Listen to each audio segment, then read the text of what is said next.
Hola, bienvenidos una semana más a Descubriendo Libros con José Cruz. Yo soy José Cruz y esta semana os traigo el Mega Book Haul del mes de marzo. Bueno, los 10 títulos que os traigo hoy vienen bastante cargaditos de ciencia ficción. Os voy a traer primero 5 libros de ciencia ficción, luego habrán 2 de terror, un clásico y luego pues un ensayo y otro de un clásico del siglo XX. Así que bueno, espero que os gusten estos nuevos títulos y que alguno de ellos pues bueno, os interese para vuestra lista de pendientes. Bueno, empezamos con la sección de ciencia ficción con una distopía que se llama Cibertormenta, de Matthew Matter, que es este de aquí, que es un buen tochete, no sé si costará de 400 páginas por ahí, 410 páginas. Bueno, pues esta distopía es del estilo del tipo catastrófica, ¿no? Catástrofes. Y bueno, y se desarrolla cuando primero hay el protagonista es el padre de familia de una familia de Nueva York que intenta pues eso, sobrevivir primero con la caída de internet. Primero hay una especie como de, se supone que es un ciberataque y que ha hecho que todas las conexiones, internet, todo lo que vaya conectado a ella haya caído. Pero luego pronto vendrá una epidemia, una pandemia que también afectará a toda la población y por último una gran tormenta helada que sumirá en la oscuridad a la ciudad de Nueva York. Ya os digo, todo estará en torno al protagonista, intentar defender a su familia de estas circunstancias catastróficas y bueno, cómo intentan solucionar y escapar de estas circunstancias no tan apocalípticas. Así que pues bueno, la típica novela de catástrofes. Se le compara a Philip K. Dick, a William Gibson. Ya veremos a ver qué óptica tiene este autor, y bueno, y seguramente será una lectura muy amena. A pesar de las 400 páginas, será de estas que te lees muy rápidamente y que disfrutas mucho de ellas. Así que pues bueno, Cibertormenta, que ya os digo, tiene que ver con ataques cibernéticos, pero también con una tormenta helada que afectará a la ciudad de Nueva York. Así que pues bueno, del subgénero de las distopías. El segundo libro de ciencia ficción que os traigo es un premio Hugo, o sea, es un finalista del premio Hugo de Peter Watts, que se llama Visión Ciega.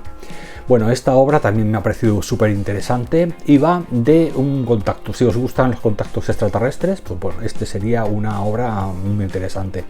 Está desarrollada en un futuro lejano, ¿no? Estamos en 2082 y unas 65.000 sondas provenientes del espacio rodean, tejiendo como una especie de red la Tierra, toda la Tierra. De repente todas lanzan un fogonazo y después de ese fogonazo desaparecen y se marchan. El caso es que bueno, los exobiólogos y los neurobiólogos del planeta, de la Tierra, se dan cuenta de que nos acaban de hacer una foto, una especie de civilización extraterrestre ha venido, nos ha hecho una foto, un escáner y se ha marchado. Pero eso, claro, trae consigo unas connotaciones peligrosas para la humanidad. Si estos exploradores han venido a hacer una foto de nuestro planeta, es porque tendrán alguna intención futura. Por lo tanto, se formará un equipo de astronautas y de científicos que en una nave pues irán a recorrer, a perseguir la señal que se ha enviado, ¿no? Hacia dónde se ha enviado esa foto. Entonces irán hacia ese sistema que se llama sistema ORCH, y en ese sistema pues encontrarán a la civilización que nos han visitado e investigarán por qué, cuáles son sus intenciones, ¿no?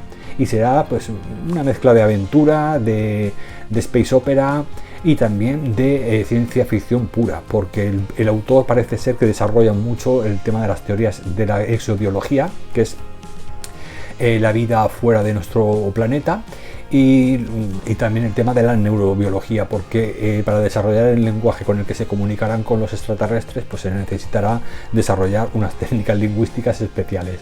Así que creo que es una obra muy interesante, ya os digo, porque rompe un poco con ese típico esquema del encuentro con los extraterrestres tan misteriosos y sobrenaturales que teníamos hasta ahora, ¿no? Así que Visión Ciega me parece una propuesta muy interesante de ciencia ficción.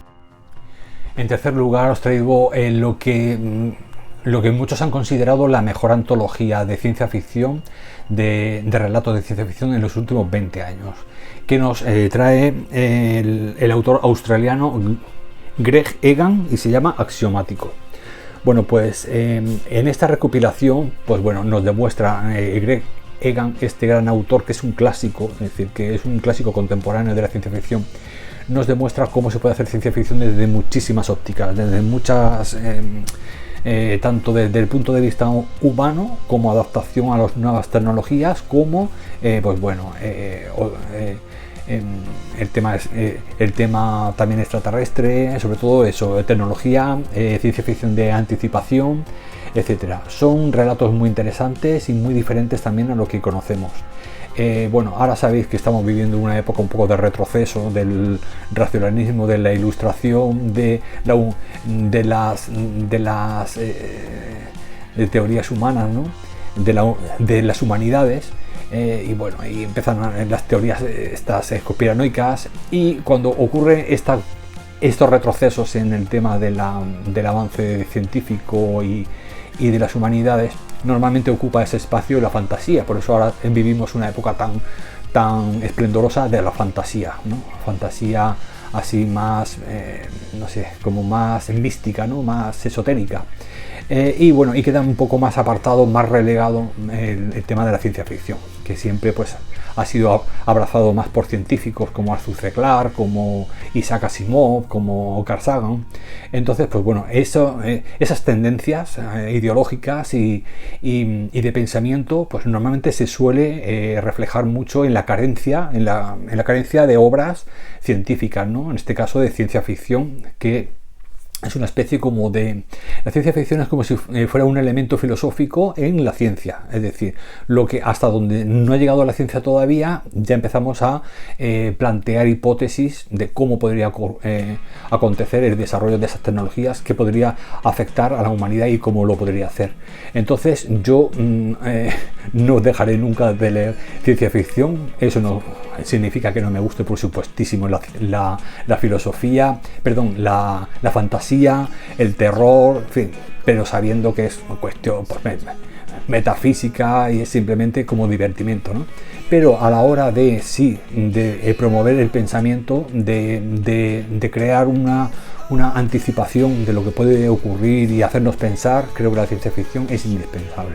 Y en este aspecto es en el que os digo que, a pesar de que mucha gente diga que la ciencia ficción ha muerto, que está ahora mismo de capa caída, pues Greg Egan es uno de esos grandes autores que en cada relato nos abre un mundo totalmente diferente y muy interesante en cuanto a promover ese pensamiento, a imaginar cómo podría ser el futuro de nuestra humanidad, ¿no? Así que pues bueno, creo que este recopilatorio de relatos dicen que es el mejor que ha escrito Greg Egan. Hay otro posterior que se llama Luminoso, que baja un poquito de nivel, pero creo que este es el más, en fin, el más interesante del autor, Axiomático.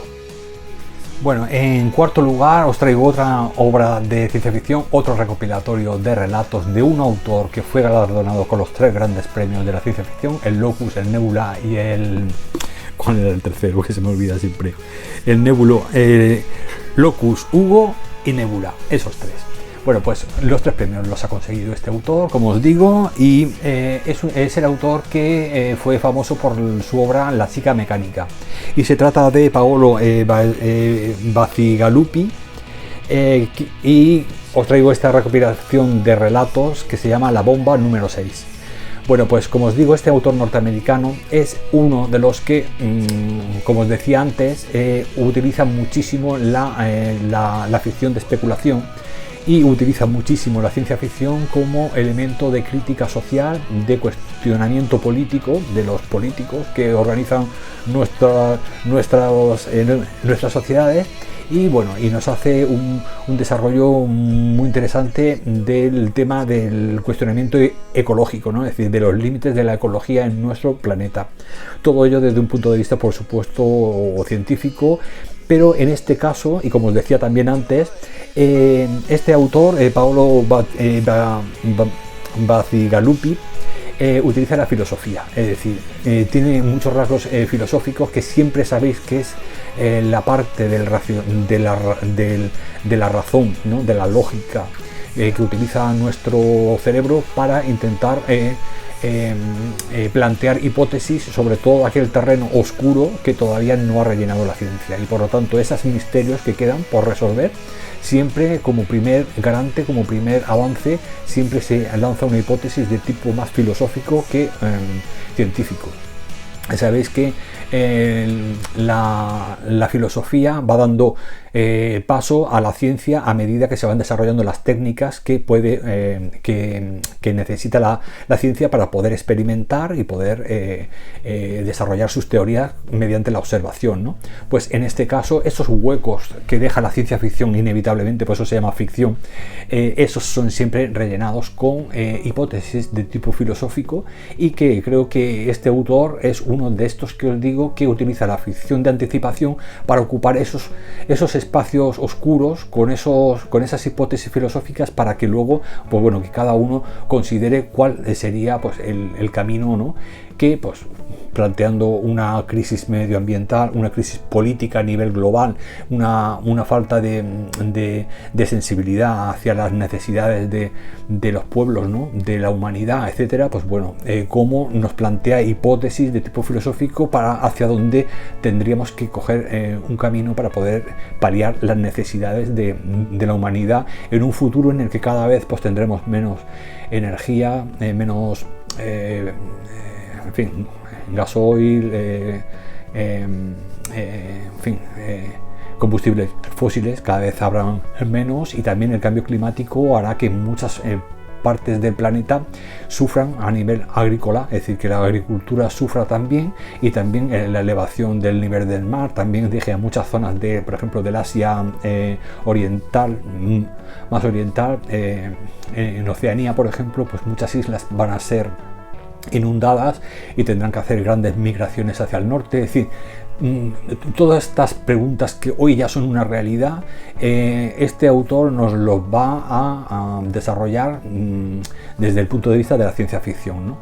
Que no deja de ser, ya os digo, igual que ocurría con Julio Verne. Para él era ciencia ficción, pero cuando pasaron 100 años era ciencia. Ya se dejó lo de la palabra ficción. Por eso me gusta la ciencia ficción especulativa, la que nos avanza hipótesis de cómo puede acontecer el día de mañana nuestro futuro, y en ese sentido me parece muchísimo más satisfactorio, y más necesario y más interesante, pues que bueno, algunas otras obras que son simplemente, ¿no?, que se limitan a la imaginación, a los elfos y estas cosas, ¿no? Así que pues bueno, por eso os recomiendo muchísimo ese recopilatorio de relatos de este autor, que ya os digo que fue muy conocido por La chica mecánica, ha conseguido los 3 grandes premios de la ciencia ficción y es uno de los escritores actuales más interesantes de este género. Bueno, y el quinto y último libro de ciencia ficción que os traigo es una noveleta de estas de aventuras de ciencia ficción. Es juvenil, una novelita juvenil tipo, pues no sé, pues todas estas de distopía de chicos que hacen juegos de estos, de los juegos del hambre y estas cosas. Pero bueno, tenía una premisa muy interesante y por eso pues he decidido cogerlo.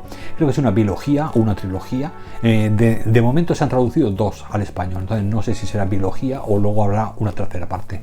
Y se trata de una obra que se llama Reiniciados, de una autora tejana, de Texas, es norteamericana, y que nos habla pues de los reiniciados, que son unos muchachos que bueno, son personajes que cuando mueren son reiniciados, es decir, se reviven otra vez, ¿no?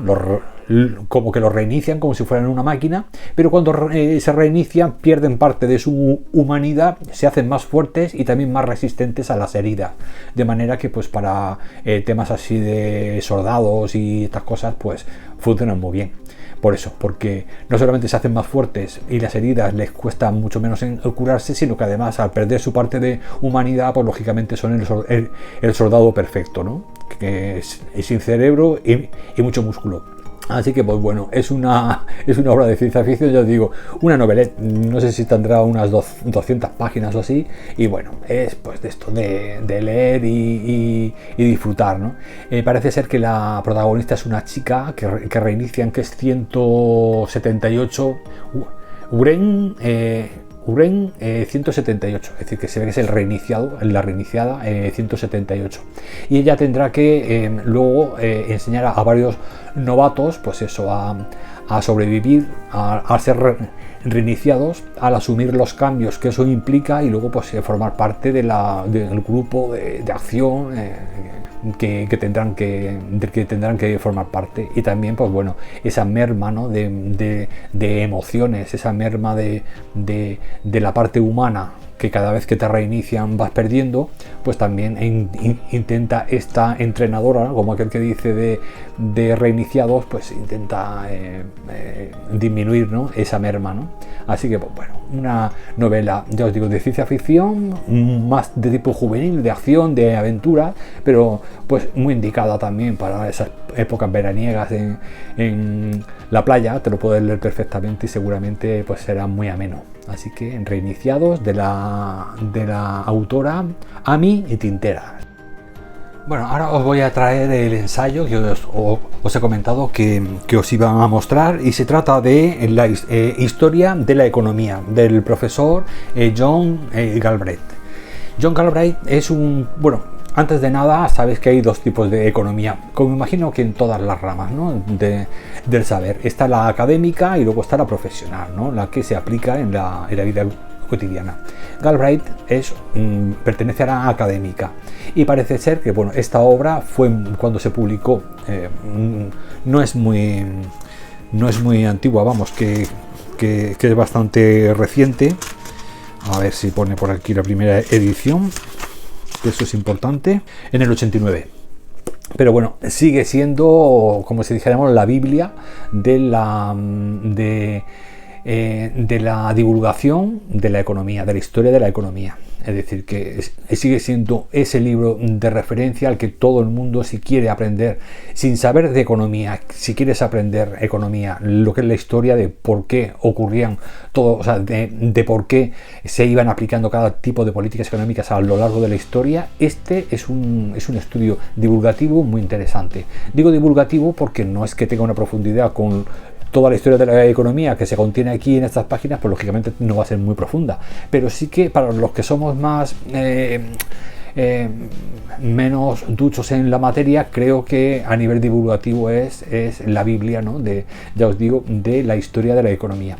Entonces, os decía que fue un ensayo muy polémico en su época, porque muchos de los economistas oficiales no les gustaba esta historia de la economía, porque lo que propone Galbraith en esta historia de la economía es que toda relación económica surge en base a la situación histórica de cada país, de manera que no se puede separar la economía de un país de sus relaciones, o sea, de sus relaciones políticas, ideológicas, etcétera, ¿no? Por lo tanto, esta historia que él nos ofrece desde la antigua Grecia hasta el neoliberalismo actual, o más reciente, pues toda esa historia nos la va a contar desde, ya os digo, desde el punto de vista más social, más histórico y más ideológico de los países. Por lo tanto, no se puede separar, ya os digo. De hecho, incluso Adam Smith, que sabéis que es un poco el padre del liberalismo, nos cuenta cómo se ha utilizado parte de lo que le decía, pero había otra parte que no les interesaba a esos economistas oficiales, y por lo tanto lo descartaron y cogieron solo, como dijéramos, la parte que les interesaba.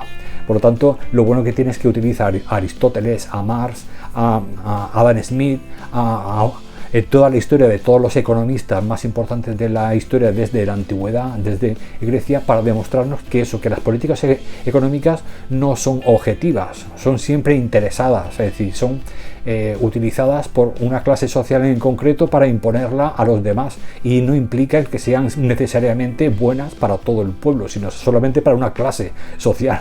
Entonces, eso fue lo más polémico de este estudio, ¿no?, de este ensayo. Pero ya os digo, si no sabéis nada de historia o sabéis muy poquito, como me ocurre a mí, os recomiendo esta historia de la economía, que es lo más básico, lo más divulgativo que podéis encontrar, y creo que desde una óptica muy interesante, porque yo prefiero, ya os digo, una visión más objetiva desde un punto de vista académico de la economía, que no de gente ya profesional, pues que está trabajando para una empresa o para un gobierno X y que ya tiene lógicamente unos intereses que condicionan sus opiniones, ¿no?, o su ideología. Así que creo que por eso es por lo que son tan importantes las universidades, porque en las universidades hoy en día están más manipuladas, pero pero el objetivo principal de las universidades es que sean lo más objetivas, lo más científicas, lo más que acepten el rigor, ¿no? El rigor de la ciencia, que no se dejen llevar por intereses económicos, porque si no al final no encontramos el verdadero camino, la verdadera economía o la buena economía según en qué época histórica y en qué localización geográfica nos encontremos. Por eso es tan importante esa autonomía de las universidades, ese no estar condicionados por intereses de la sociedad, porque si no al final lo que es el objetivo fundamental de la universidad desaparecería, ¿no? Por eso estos hombres de ciencia, sea desde las ciencias humanas como Galbraith o otros desde las ciencias de la naturaleza, creo que deben de mantener siempre esa autonomía y esa libertad de pensamiento para poder desarrollar de una forma más objetiva el planteamiento de su temática, ¿no? Así que bueno, os recomiendo muchísimo la historia de la economía de John Galbraith y bueno, y espero que aprendéis junto a mí la historia de la economía sin tantas mentiras y tantas confusiones como nos han metido hasta ahora, ¿no? Y saber también diferenciar muy bien lo que es una economía liberal o qué la diferencia de la neoliberal o de la keynesiana o de la colectivista, y qué papel juega el Estado a nivel de procesos económicos y cuál las empresas privadas, es decir, que todo eso y en según qué época histórica, que nunca tenemos que separar las ciencias humanas, sea economía, sea filosofía, sea historia, lo que sea, no se puede nunca separar de su ámbito geográfico e histórico. Así que, pues bueno, creo que este va a ser un ensayo muy necesario y os iba a decir para hoy, pero es que yo creo que son necesarios siempre.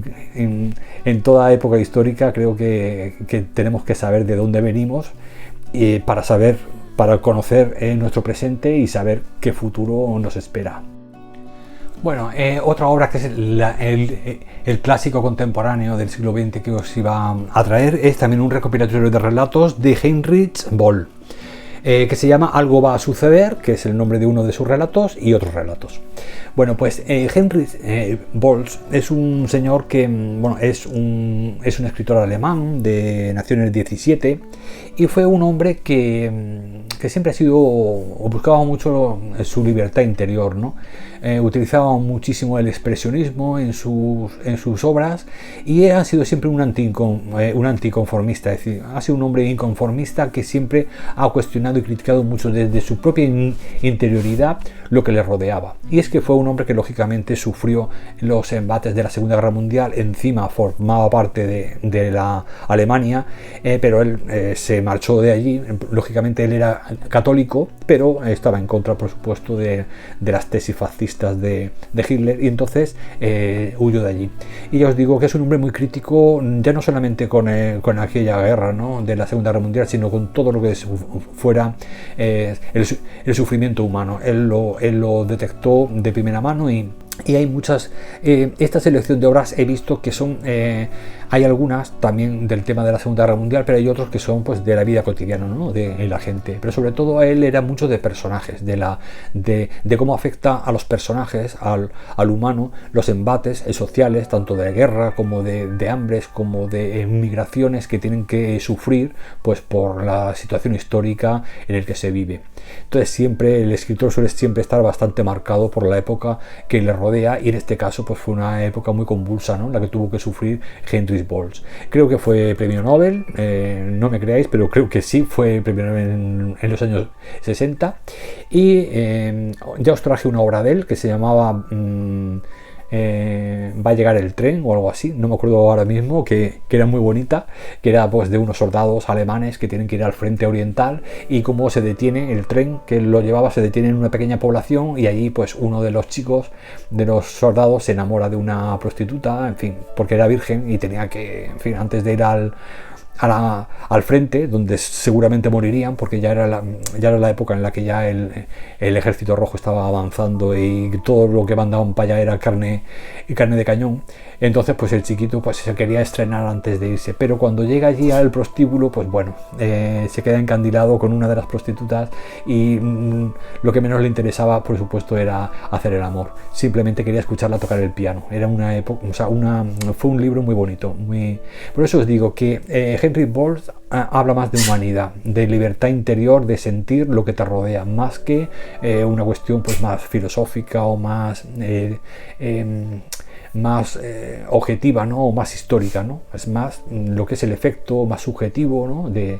de ese entorno, ¿no? Histórico. Así que creo que estos relatos van a ser muy bonitos y muy interesantes. Yo lo vi, este es de segunda mano, de los que vi en la Feria del Libro de Alicante. Y cuando lo vi dije, esto estará descatalogado lo más seguro. Así que, pues bueno, de las poquitas obras que quedan ahora mismo, esta de Por fin llegó el tren o algo así, que os traje hace poquito, es la única o las dos o tres únicas que quedan publicadas al castellano. Pero ya os digo que el resto que se publicó en los 70, 60, 70, incluso 80, las últimas, de esas poquitas, cuando encuentro algo de Henry Boldt me lo suelo llevar. Así que pues bueno, espero que lo pueda leer prontito y os traiga mi reseña. Bueno, el clásico que os había comentado, tengo al Marcelo Refriaico, pobre tico, está ahí con los estornudos, cachinamar. Ahora, en cuanto termine, ya le preparo una sopita. Ay, el pobre. Bueno, vamos a ver. El clásico que os había comentado os lo traigo de mano de El Reino de Cordelia, que sabéis que es una de las editoriales que más me gustan para los clásicos, por sus traducciones y por su buen hacer, ¿no? Y es Una extraña confesión de Anton Chejov. Bueno, pues Una extraña confesión. Este consta de 305 páginas. Esta obra es muy importante. Es muy importante porque, bueno, fue bastante afamada, incluso en los años, ¿saben qué año fue? En el 44 fue llevada a la gran pantalla por el director Douglas Sirk, con una película que se llamaba también así, Una extraña confesión. Pues Una extraña confesión nos habla de un juez que cuando era joven tuvo un caso y ahora ya de mayor ha escrito una novela un poco, no autobiográfica, pero sí un poco relacionada como una crónica, ¿no? Relacionada con un crimen pasional que él tuvo que tratar cuando era juez, y que, bueno, con todas las pruebas que él va aportando en ese relato que luego va a enseñar a su editor, cuando el editor lee la historia se da cuenta de que hay algunos elementos que no le casan, que no él ha leído. Es decir, tenemos a un juez que está acostumbrado a llevar procesos criminales, pero por otro lado tenemos a un editor que está harto de leer novelas de crímenes pasionales, dramas, etcétera. Entonces ve que hay cosas ahí que no encajan bien, lo comenta con él, con el protagonista, con el juez, y bueno, empiezan a investigar y bueno, dudan, sospechan que con la confesión de el criminal que fue condenado, pues parece ser que hay sospechas de que no fuera él y que el verdadero criminal siga todavía libre. Por lo tanto, pues bueno, va a ser una novela que a mí me ha asombrado, porque a pesar de que es un clásico ruso de Anton Chejov, pero tiene ese ambientillo de temas, ese olorcillo de historias judiciales, de crímenes, de misterios que hay que investigar, que me parece muy interesante para la época en la que escribía Chejov. Así que pues bueno, creo que va a ser una obra muy interesante, y ya os digo, el acabado de Reino de Cordelia precioso, la traducción a cargo de Irene Chernova, y bueno, pues ya os digo, creo que va a ser muy bonita y va a ser pues algo diferente, bastante diferente a los típicos cuentos cotidianos y más costumbristas que solía escribir Chejov, ¿no? Así que bueno, ya os contaré qué tal esta novela, pero vamos, ya también deseando leerla cuanto antes. Bueno, hace muy poquito os traje una recopilación de relatos de Eddie Wharton de relatos de fantasmas, ¿no? Pues, perdón, de cuentos de fantasmas, que se veía en la portadita así una casita, en fin, lo pondré por ahí si eso. Bueno, pues ahora he conseguido también de segunda mano esta recopilación que es más voluminosa, tiene más relatos de fantasmas de Eddie Wharton y que, bueno, esta fue editada en el año, el original fue en el 1909, 1910, a partir de ahí empiezan los relatos, y este último en el 83. Entonces, bueno, trae todos estos relatos, a ver, yo lo pongo por aquí, estos relatos, y bueno, la portadita súper ochentera, muy chula, relatos de fantasmas, y bueno, estas son las joyitas que, bueno, que hay que descubrir en las ferias de los libros de libro antiguo, porque portaditas de estas tan cool ya no se hacen, tan cool de esa época. Y bueno, y traen muchos más relatos de los que os traje creo que era en la editorial Eneida, en la otra edición que os traje de cuentos de fantasmas. Así que en relatos de fantasmas aquí tenemos, no sé cuántos, no los he contado, pero bueno, tenemos muchos más. 1, 2, 3, 4, 5, 6, 7, 8, 9, 10, 11 relatos. Así que pues nada, creo que van a estar muy chulos y nada, están pues entre el género de terror que me gusta y los clásicos, una escritora clásica que me encanta también, Eddie Wharton, pues bueno, ya sabéis que es una de mis escritoras norteamericanas favoritas de principios del siglo XX y que bueno, que ya he conseguido varias cositas y que seguramente pues bueno, os traiga dentro de poquito, si no os lo he traído ya, os traeré un especial de Eddie Wharton con un top 5 solo de ella, así que espero que os guste. Bueno, ya el último libro también de terror, que era el segundo de terror que os había comentado, es una obra ganadora de un premio, ganadora del Bram Stoker y nominada al premio Shirley Jackson. Y se trata de Beulah. Esta es la joya de la corona de esta semana, Beulah, de la autora Christy Nogel. Bueno, Beulah es el nombre de un pueblo y la protagonista, Georgie, va a ser la protagonista de una historia de fantasmas. Si os gustan las historias sobrenaturales, Beulah es lo ultimito, se ha publicado hace menos de un mes por Dilatando Mentes. Y bueno, ¿de qué va esta historia? Pues bueno, Georgie perdió a su padre y vive con su hermana y sus dos hermanitas y tiene la capacidad de ver a los muertos. Para cambiar de vida, para poder empezar de cero, son invitadas por una amiga que vive en este pueblo y se trasladan a Beulah, la familia de Georgie. Pero cuando llegan allí, en la granja escuela, pues empieza a ver un fantasma. La niña no para, Georgie no para de ver al fantasma y tendrá pues como dos problemas. Por un lado, el que no quiera verlo, va a decir que es la relación que tendrá para evitar ese fantasma. Y lo segundo es que sospecha que su hermanita pequeña está empezando también a tener la misma capacidad que ella para ver fantasmas. Por lo tanto, esa preocupación de que su hermanita también haya heredado esa capacidad sobrenatural. Y por otro lado, el hecho de que se hayan mudado a Beulah también extraña a Georgie, en el sentido de que cuando llega a ese pueblo al que nunca ha ido, nunca ha visitado, parece que lo conozca de toda la vida.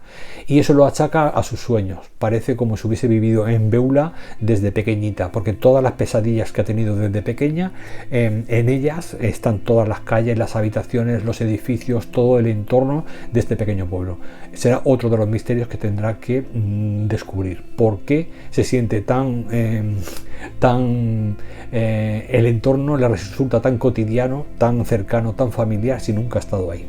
Así que bueno, pues una historia sobrenatural, de fantasmas, una niña con un poder, otra niña, la hermanita pequeña que supuestamente también lo va a tener, y pues bueno, todo eso en un entorno oscuro y sobrecogedor que creo que va a ser muy interesante. Esta es la última, ya os digo, la última novedad de Dilatando Mentes, y bueno, creo que tiene muy buena pinta y que me va a gustar bastante. Y como sabéis que a mí el terror me gusta mucho, pues de vez en cuando una novedad pues tengo que introducir. Como ya he comprado mucho de segunda mano, pues bueno, de vez en cuando una así de estas nuevas también me apetece picar. Espero traerlo muy prontito en algún especial de terror. Y bueno, ya con esta última obra ya me despido. Espero que os haya gustado este Mega Book Haul de marzo. Os he traído, como ya veis, venía muy cargadito de ciencia ficción, pero bueno, también un par de títulos de terror, el clásico ese de Chekhov, en fin, siempre variadito para que tengáis siempre donde elegir según vuestros gustos, ¿no? Y nada, pues os espero la semana que viene. Espero que tengáis una semana preciosa de grandes lecturas.